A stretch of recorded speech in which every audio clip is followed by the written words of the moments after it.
Inicialmente, eu vou pedir desculpa a você com relação à iluminação do meu vídeo de hoje, porque simplesmente meu ring light, que era o que eu utilizava, ele quebrou. Quebrou bem na conexão e eu não consigo mantê-lo em pé. Então, eu vou ficar um pouco no escuro aqui, mas eu espero que vocês consigam pelo menos me ouvir bem. Hoje eu quero falar sobre um assunto que, principalmente lá na mentoria que eu faço, há uma discussão sobre, que é o preconceito com relação ao vendedor de curso. Ah, e esse preconceito, ele é um preconceito latente hoje em dia, né? Então, todo mundo que vai começar a falar um pouco na internet, querer fazer algum conteúdo, muitos já começam, o blogueirinho lá, ou então, lá vem mais um vendedorzinho de curso aí para querer passar a perna na gente, né? E eu acho que isso me incomoda um pouco, né? Eu não sou um vendedor de curso ainda, provavelmente eu serei no futuro, mas isso me incomoda. E eu acho que a gente poderia debater um pouco sobre esse assunto para começar a desmistificar a profissão de vendedor de cursos online. Então eu vou abordar aqui três pontos que, na minha opinião, são pontos positivos para a gente começar a debater. O primeiro que eu gostaria de colocar aqui é com relação ao ensino obrigatório. Então, pela Lei Nacional, né, de Educação, nós como pais, nós somos obrigados a matricular os nossos filhos dos 4 aos 17 anos de idade na escola. Tá? Pela lei brasileira é obrigatório. E aí, quando nós colocamos os nossos filhos lá com 4 anos de idade, eles começam na educação infantil, e aí alguns professores, algumas escolas, eles colocam então ali um pouco do início da alfabetização, vocabulário, vogal, consoante e tal, e a gente, né, então percorre nesses 13 anos aí de estudo, até os 17 anos de idade, até a conclusão do terceiro ano do ensino médio, né? E essa trajetória, ela é uma trajetória que nós enfrentamos inúmeros problemas, desafios, algumas notas baixas, alguns 10, né? E também algumas recuperações, ou não. Muitos alunos, né? Muitas pessoas não, mas eu, por exemplo, fiquei de recuperação. História na quarta série. Eu falo série, eu tenho uma dificuldade ainda de falar o ano, porque eu já tô quase com 50 e na minha época era assim. Era primário, ginásio e colegial, né?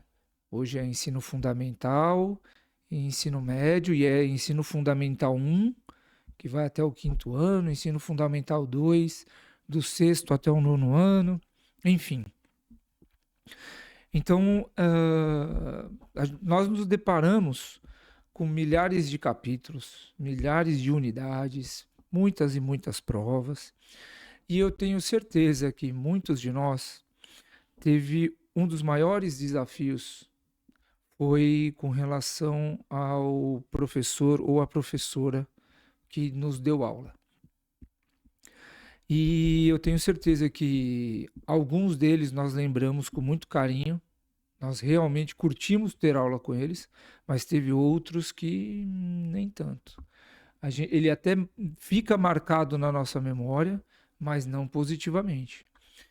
E por que eu estou trazendo esse ponto aqui para nós debatermos? Porque na ocasião nós não tivemos escolha. Né? Nós entramos lá, vamos colocar lá no terceiro ano do ensino fundamental, e quando nossos pais nos matricularam na escola, a gente só sabia que a gente ia para o terceiro ano. Nós não sabíamos quem era a professora. Né? Nós não sabíamos, no caso, algumas escolas, quem era auxiliar. Então, quando quando nós éramos submetidos a uma professora, Essa professora ela era escolhida pela diretora da escola, né? Pela diretoria de ensino da escola, e poderia ser um ano de amor ou um ano de terror, porque eu tenho certeza que muitos de nós aqui sofremos com alguns professores. E eu sei que foi difícil, foi difícil sim, mas nós sobrevivemos, né? E algumas matérias, inclusive, nós fizemos um esforço sepulcral para aprender o suficiente para passar de ano. Então eu lembro, por exemplo, que quando eu comecei o meu ensino acadêmico, os meus pais me colocaram numa escola particular. E essa escola particular, a média lá para passar de ano era 7. Eu reconheço que era um transtorno para mim. Eu sofria, era sempre ali, ó, 7,5, 7 cravado. Eu tirava 10 em educação física. E eu era, tinha boas notas também em matemática. Agora, tudo que demandava uma leitura mais apurada, português, geografia e história, era um sacrifício. E eu lembro também que na minha época nós tínhamos educação moral e cívica. Era 7 cravadinho para passar. Mas passamos. Eu já fiquei de recuperação, como eu mencionei aqui, mas eu nunca repeti de ano. Então, na recuperação eu tinha a minha caneta mágica. Então, toda vez que eu tinha que fazer uma prova de recuperação, o meu pai, ele me entregava uma caneta e falava: olha, essa caneta aqui é mágica. Acredite no que você estudou e escreva com confiança que você vai acertar na sua prova de recuperação. E lá ia eu, com aquela caneta mágica que eu nem misturava no estojo. Ela era levada num compartimento à parte na minha mochila para eu não misturar com os outros materiais. E deu certo. Todas as provas de recuperação eu passei. E aqui nesse primeiro tópico, ele já fica claro o grande benefício de nós podermos escolher o nosso vendedor de curso, né? Que eu, na verdade, não chamo de vendedor de curso, eu chamo do nosso próximo mentor. As redes sociais hoje, elas permitem que eles mostrem todo o repertório, eles mostrem todo o conhecimento que eles possuem, e aí eles incluem hoje os valores, as crenças, para que nós possamos avaliá-los. E há um benefício do nosso lado da avaliação, porque o mentor que está produzindo o conteúdo dele, ele nem sabe que nós o estamos avaliando, ele nem nos conhece. Então, pode ser que ele fale um A, outra pessoa entenda B e C, mas sempre vai ter alguém que entende o A. E é nesse momento que há uma vontade genuína, né, de uma pessoa que está o acompanhando e avaliando, de ir lá e dar clique no botão faça a sua inscrição, faça a tua avaliação, ou clique nesse botão e converse com nossos consultores no WhatsApp. O segundo assunto que eu queria abordar aqui é com relação à matéria, ao conhecimento, ao assunto a ser estudado. Quando a gente entra na escola, nós temos uma grade curricular que é determinada pelo MEC e nós temos que aprender e tirar no mínimo a média que é estipulada pela escola para nós passarmos de ano. E ali você estuda de tudo um pouco. Você vai estudar física, química, geografia, matemática e assim vai. E dentro dessas matérias você vai estudar fauna, flora, e as operações matemáticas. E a gente acaba que eu acho que no máximo 10% a gente usa na nossa vida até hoje, né?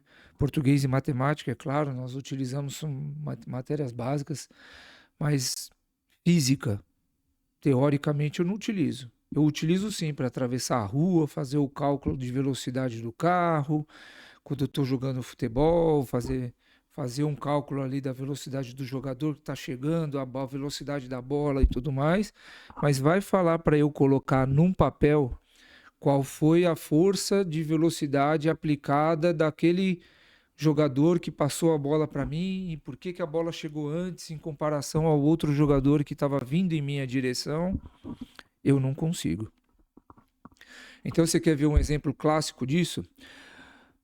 Na oitava série, no meu caso, e no nono ano do ensino fundamental, você aprende a fórmula de Bhaskara. Quem é que sabe o que é a fórmula de Bhaskara? Depois que eu tive na minha oitava série, eu nunca mais usei a fórmula de Bhaskara na minha vida. Na minha vida. E a menos que você tenha aí cursado uma graduação em física, engenharia, matemática, ou seja, arquitetura talvez, você nunca mais precisa usar a fórmula de Bhaskara. E é aqui que está o pulo do gato quando estamos falando de cursos online. Você tem a liberdade de escolher o que você quer aprender. Eu tenho a liberdade de escolher o que eu quero aplicar. E todos os assuntos que você deseja discutir hoje, você encontra um fórum, você encontra um grupo de WhatsApp, você encontra um grupo no Discord, você encontra pessoas que se dedicam a se especializar e ao estudo daquele assunto para produzir conteúdo para você aí no YouTube. O número de oferta hoje de variados conhecimentos, de variadas matérias, ele é gigantesco hoje na internet. Então, se nós estamos dispostos a aprender a fórmula de Bhaskara, quais são as suas aplicabilidades, você vai colocar lá na busca do YouTube, do Google, no chat GPT, e você vai encontrar milhares. Não digo milhares, né? A fórmula de Bhaskara. Mas você vai encontrar muitos profissionais que conhecem a fórmula de Bhaskara e que vai te ajudar a aplicá-la na tua vida no dia a dia.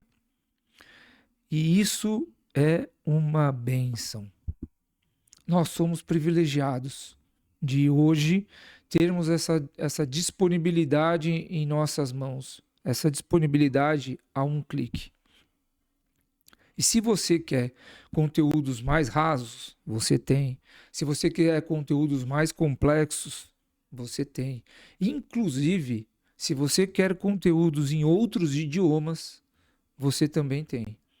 Então hoje a internet é o paraíso para quem quer aprender qualquer assunto. O terceiro tópico que eu gostaria de comentar com vocês aqui, agora eu já dei um adendo aqui, é a profundidade no ensino. Então hoje o que acontece, né, na educação básica, na educação formal, vamos chamar assim, ou obrigatória, o plano de conhecimento ele é determinado pelo Ministério da Educação.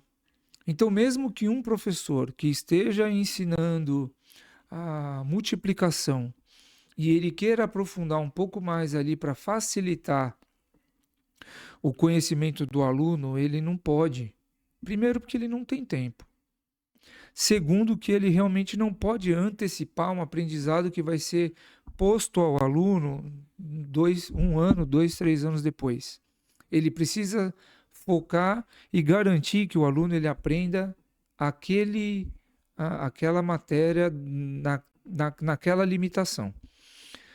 Então, isso eu acredito até que haja uma certa frustração para o professor, haja uma certa frustração para o aluno. Muitas vezes ele fica ali cutucando, questionando, e muitas vezes o professor lá ele não pode aprofundar no assunto, né? Porque ele sabe que posteriormente você vai ter aquela matéria, você vai ter aquela discussão, mas e que talvez essa antecipação vai te atrapalhar, né, dentro da metodologia de ensino, mas eu acredito ainda assim que há uma frustração por parte do professor que queira se aprofundar um pouco mais e não pode.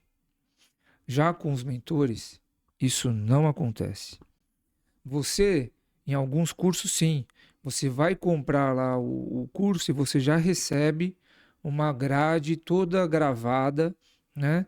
Onde o professor ele fez lá vários vídeos e ele te explica em em determinada metodologia, em determinados módulos, aquele assunto que você contratou.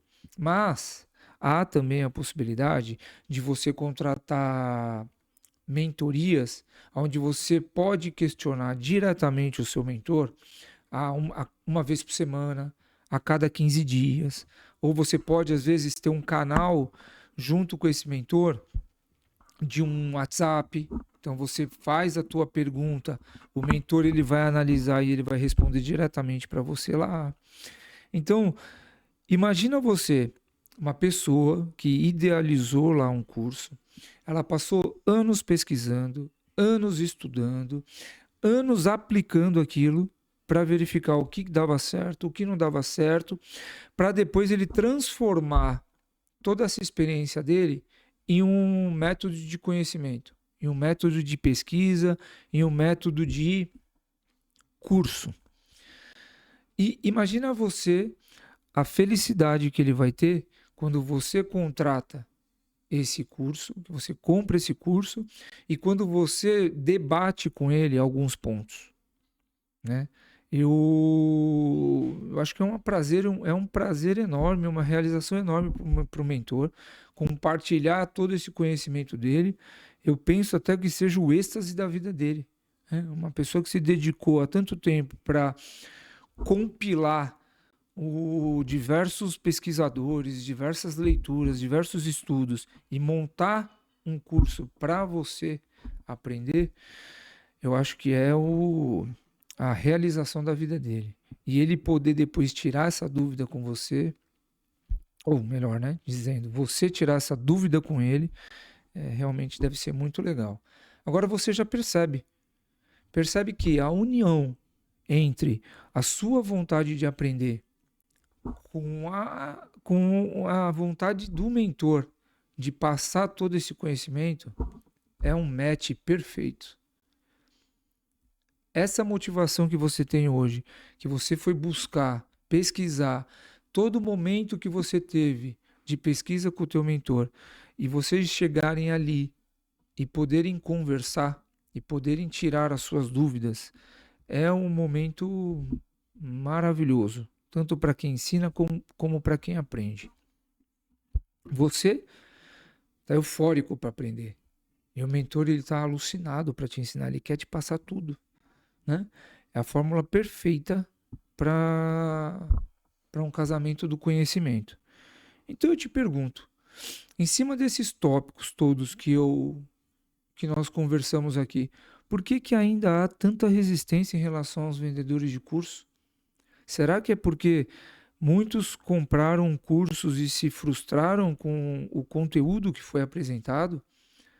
Ou talvez porque muitos compraram só os e-books e aqueles e-books eles tinham pouquíssimas informações a respeito de determinado assunto que a pessoa precisava absorver? Deixa aqui a tua opinião. Deixa aqui nos comentários, vamos debater. Eu vou gostar de debater esse assunto com você. Por que será que ainda há tanta resistência em relação aos vendedores de cursos online? Eu tive a oportunidade já de comprar alguns cursos. E eu vou falar para você que depois de muitas pesquisas antes de dar o meu clique, eu posso dizer que eu estou satisfeito e feliz com todos eles. Então deixe nos comentários aqui se você já fez também algum deles e se você gostou ou não. Até amanhã.